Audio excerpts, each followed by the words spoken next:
Happy Makar Sankranti दोस्तों। ये लोग क्या बना रहे हैं मुझे कुछ समझ में नहीं आ रहा। ये लोग बहुत मेरा मजाक उड़ा रहे हैं इसको बनाने में, क्योंकि मैं ठहरी राजस्थानी बहू और पहाड़ी परिवार के अंदर ये मेरा पहला फेस्टिवल है। ये लोग पता नहीं इसको बहुत बहुत कर रहे हैं। आप लोगों को पता हो तो ज़रूर कमेंट कीजिएगा। दिखने में तो ये मुझे बहुत अजीब सा लग रहा है। क्या आप लोगों को भी कुछ वैसा ही लग रहा है जो मैं सोच रही हूँ? देखिए मजाक मत उड़ाइए। और ये देखिए कितने प्यारे प्यारे बना रहे हैं हम लोग। हम इसमें वो धागा धागा डाल। Very good very good. आप बन गई पहाड़े नहीं क्या बनाओ पहाड़न बन रही है। तू भी खाएगी गुगदी? अरे गुगदी हाथ में रखो उसको एक बार। अपनी बहू के लिए पहाड़ी चीजें करना थोड़ा सा डिफिकल्ट है। ये देसी घुघुत है और ये पहाड़ी घुघुत है।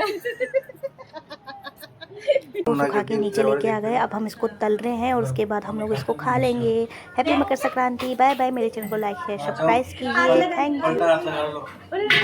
आराम से आराम से आराम से तेल सरक जाएगा।